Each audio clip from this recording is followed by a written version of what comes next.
listening to LOA Recon with the Good Vibe Coach Jeanette Ma, where we dissect the ins and outs and the art and science of conscious creation, all intended to amp up your manifesting game.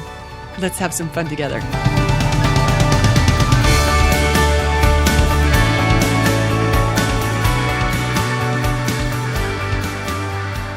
Okay, so can we have a little talk about how conscious creators handle turmoil in the world? Because I've been hearing some input from very savvy fellow creators who seem to think that they know what I should do. And that's not how the system works. So I thought it would be worth reviewing. We know what muggles do, right? They think that we have to do something in order to create what we want in the world. They're completely action-based. They have no idea about the role that energy plays in what's manifesting in the world. But conscious creators know better, right? We know that it's not about the action that we take that matters so much. It's about the vibration that we're flowing, right? That's what dictates what gets created in our reality. And that's easy to forget when it seems like everyone wants you to call your legislators or sign this petition or support this cause or march at this rally. And I'm not saying that those actions aren't part of your path to getting to the reality you want to live, but I am saying you don't know either until you find the vibration of what you want. And certainly no one knows for me, and I don't know for you, because this is an inside game, right? Our job is find the frequency of what we want and then follow inspiration. So we don't know what actions we will be called to in order to manifest that reality until we know the vibration of that reality. Once we know the frequency of our desire, that's when we do what feels better. We don't know what that is in advance, right? And this routine, it's very different than the call to arms actions that the rest of the world wants to engage us in. Okay, I'm exaggerating when I say the rest of the world. Not everyone, but some of them are kind of loud, and some of them are LOA leaders. Okay, I'm a little fired up about this subject, if you can't tell. So again, I'm not saying not to do anything, but I am saying you won't know what actions will lead you to the outcome that you want until you get in alignment with what you want. Let's do that first. That's how conscious creators roll. Because a lot of people are out there calling senators and marching with their like-minded others without even checking in on their vibration. And we conscious creators know that you can take what seems like the right action, but if you're doing it with the wrong energy, you aren't actually fueling what you think you are. So in this episode, I thought it would be worth reviewing a couple of principles. I've got 7 principles to remind ourselves of, and then I also have 7 best practices for conscious creators, how to keep our LOA footing in a world of contrast. Let's start with 7 principles. I'll run through these quickly. Promise I'll keep it short because you already know this stuff. It's just worth reminding ourselves when the heat is on or it seems like there's high stakes or lots of pressure. Okay, first thing. Let's remember there's no such thing as right and wrong. It's more like there's preferred and non-preferred, and that's all individual, which is why it's really helpful to stay out of judgment of what someone else is choosing, right? That's the first principle. Second one, we don't have to agree. In fact, we're not supposed to agree. Life is like a big buffet. Everyone gets to pick for themselves. And get this, we all get to be right. Whatever we choose, we get to be right about. So you can let everyone else have it their way and you can choose otherwise. That's okay. We aren't supposed to agree. Third principle, contrast fuels the system. It's actually part of the plan. It's not only okay, it's essential to our expansion, right? We just don't want to get stuck in it. So contrast isn't bad in and of itself. It leads to really good things when we know how to leverage it. Fourth principle, there are no victims. Oh my gosh, this one is worth remembering because when we think of someone as a victim or we see them as powerless, we're co-creating them that way. Let's not do that. No one wants that, right? I don't know. Maybe someone does, but I bet most of us don't. So it's worth remembering. Each and every one of us create our own reality. Fifth principle. We're creating our own reality through our observation. It's how we pay attention. It's what we're thinking. It's what we're focused on, right? So we want to watch where we point that thing. Sixth principle. Resistance just makes it bigger. Whatever you're shouting no at or shouting yes at, you are calling forth more of it. So whatever you are in battle with, you're empowering. I think that's an important one to remember. When we find ourselves pushing against what we don't want, we are growing the very thing we don't want.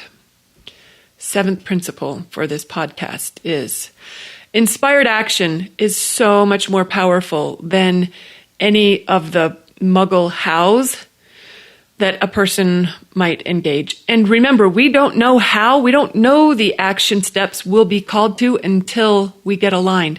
Very often, once we get aligned, we don't even really need to do anything. It's not like action is required. Lots of times things go our way without having to do all the things that everyone else thinks are required. So, let's just remember that the inspired actions, that's the only way we're going to get where we want. And that comes once we get aligned. Okay, so with those principles in mind, let's review 7 best practices for conscious creators in a world of contrast. And I will just offer my little disclaimer. Some of these are really hard to hear when you're thinking like a muggle. I do that sometimes. As I was putting this list, I had to have a little conversation with my own self. But those of us who've studied this, there are no surprises here. We know how it works. It's just a matter of practicing it under pressure, because I've seen a lot of savvy manifestors throw all their LOA knowledge out the window when Trump gets the microphone or when they hear what bill just got signed or who just got appointed.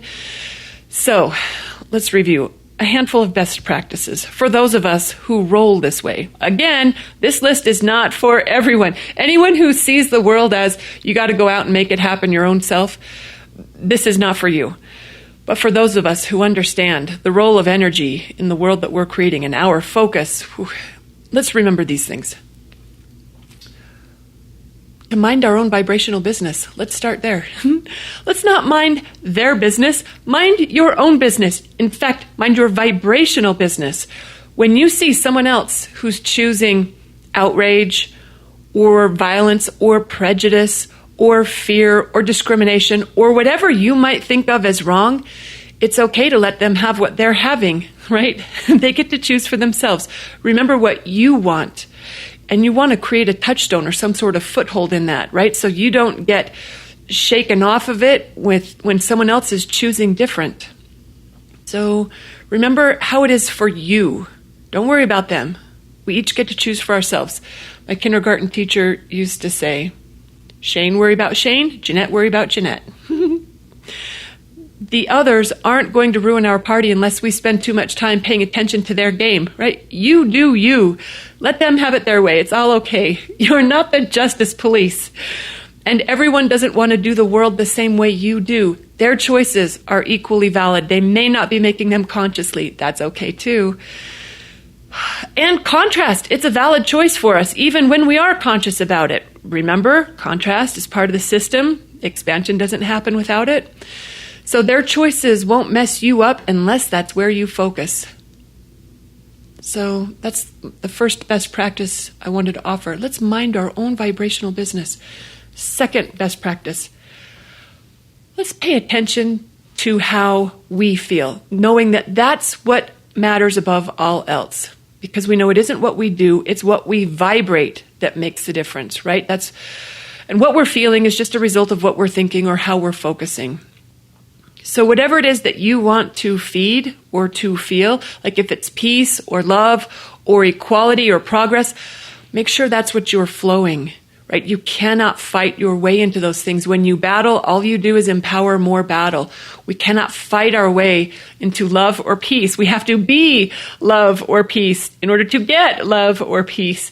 And again, not everyone really wants love or peace. Remember Abraham saying, we wouldn't impose peace on anyone. It really, truly is okay for someone to choose different.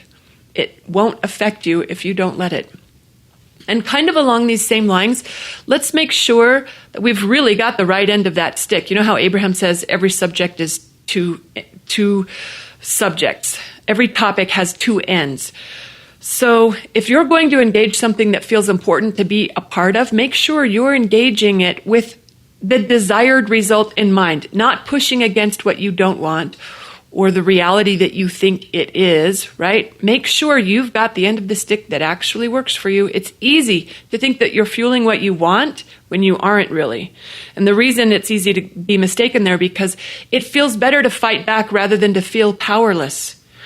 But if we're fighting back, we might be creating the very thing we don't want. So I'm just saying, let's be very aware of how we're feeling, because how we're feeling is what we're creating.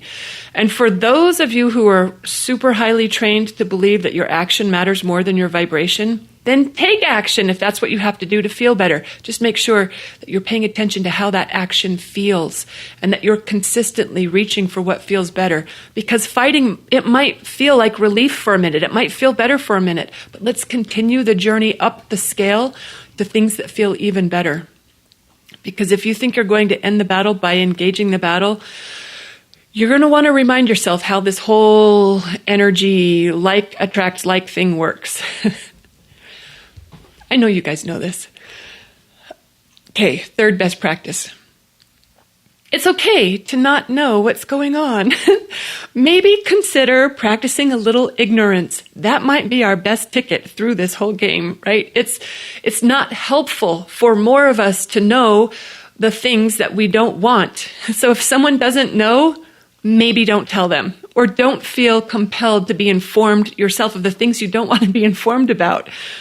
Because once we know something, it's kind of hard to unknow it. And knowing it is really powerful. Whatever we know, we're creating.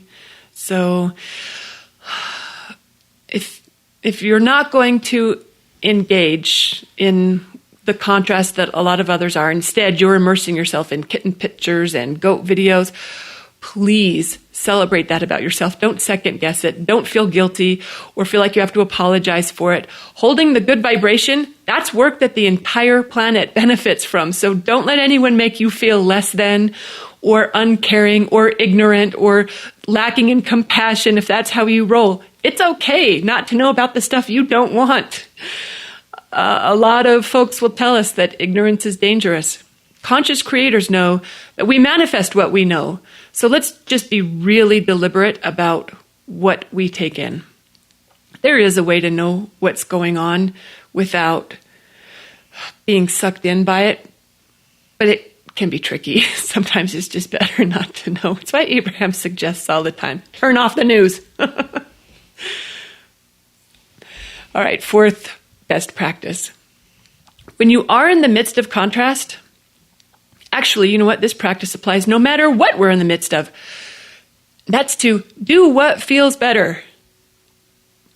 Maybe don't go looking for the problem or the fight unless that's your highest joy, and for some people it may be. But if you find yourself confronted with something that you don't want, honor your guidance and do what feels better. You'll know when you get there.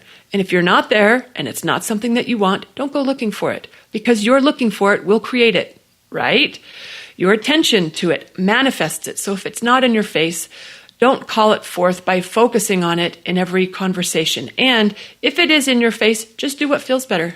That's a pretty good tip all around. Do what feels better. Think what feels better. Do what feels better. Shoot, I could have had a much shorter episode if I just said that. Fifth best practice I wanted to share today.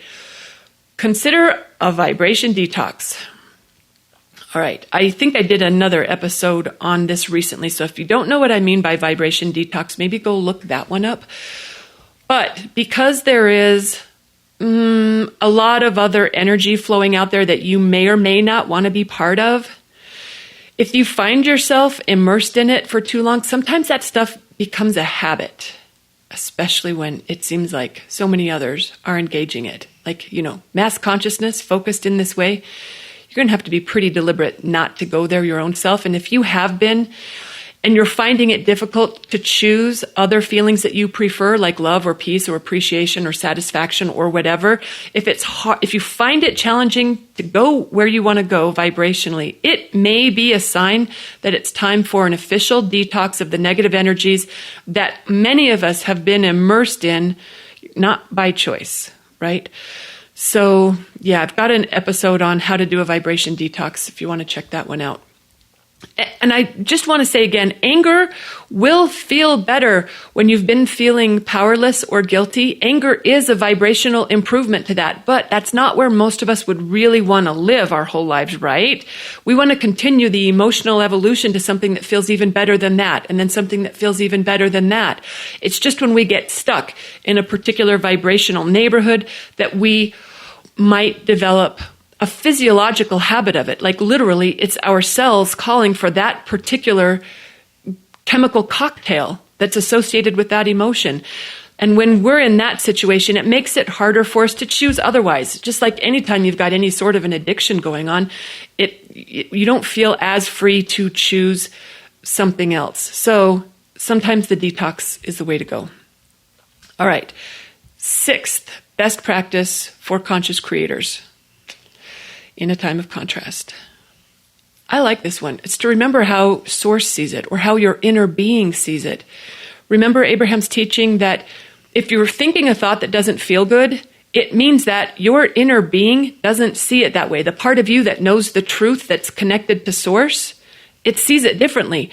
So if you're thinking any thought that doesn't feel fabulous, maybe reach for something that feels better, because that's more how Source, or how your inner being sees it. And if this is all we practiced, this thought kind of blows my mind a little bit, that Source loves, I'm just going to say Donald Trump. Look, I know there are people listening who already see it that way, and that's not a hard thing for them. More power to you, because Source sees it that way too. That trips me out a little bit. But look, anything that helps me feel better, I know makes me a more powerful creator of what I want in the world. So I am willing to engage thoughts that feel better. So that's just a reminder or an invitation to practice seeing it how Source or your inner being sees it, if you're thinking a thought that doesn't feel fabulous. All right, 7th, best practice for conscious creators. Not taking this stuff too seriously, right? Because when we get wound up in a way that's costing us our peace of mind or our enjoyment in life, I think that's a good time to remember this stuff isn't as real as we think it is. It's really just a really cool illusion that we engaged for fun, like an exceptionally high-tech virtual reality game. Okay, so, the same way you check yourself when you get really upset watching a movie and you have to remind yourself, it's just a movie, the dog didn't really die. I've had to remind myself that in a variety of movies. Okay, well, that's kind of like where we're at right now. It isn't as real as we think it is. There's also nothing gone wrong here. These are all fellow actors on the stage with us in character for the benefit of our experience as a human being on planet Earth right now. Who you really are, it's never at risk. We're just here for the fun and the joy of it, whatever our idea of fun and joy is. And that's different for each of us, potentially. So we're not here to get it right. We're not here to fix any wrongs. We're not here to prove ourselves worthy or to squash evil. We're just here for fun, whatever your idea of fun is. I think keeping that big picture in mind will help us not take this stuff too seriously, unless taking it seriously is your idea of a good time. And in that case, rock on with your bad self, right? All right, but I have to remind myself, and this is from Abraham, there's no way to get this wrong. So remembering that helps free me up and makes me capable of making choices I wouldn't have made with a different perception in place. So if your good time is at risk, it's worth a reality check to get back to good, however you define good. Really, what all this comes down to is just giving ourselves permission to feel good or to feel better. And that's more easily done when we get good at not caring what other people think and being true to our own hearts, listening to our own guidance and keeping our own counsel, not buying into anyone else's idea unless someone else's idea feels good to us. So let's just remember there's no such thing as good or bad or right or wrong. Every choice is valid and everyone gets to choose for themselves. If someone wants to choose hate, that's their business, not mine. I'm not the hate police. If someone wants to choose anger, that's on them. I don't have to choose it too. If someone picks fear, I don't envy them that choice. I'm going to choose for myself. They can choose for themselves. If someone sees the world's going to hell in a handbasket, you know what? I don't think that's what I want to create. I think I want to create something else. So I don't have to join them in that perspective if it's not what I prefer. I just remind myself, here's how it is for me. And I run through my picture of how I see things. Because we do each get to have it our way. We each get to be right. We each create our own reality. So all that really matters is, what are you creating?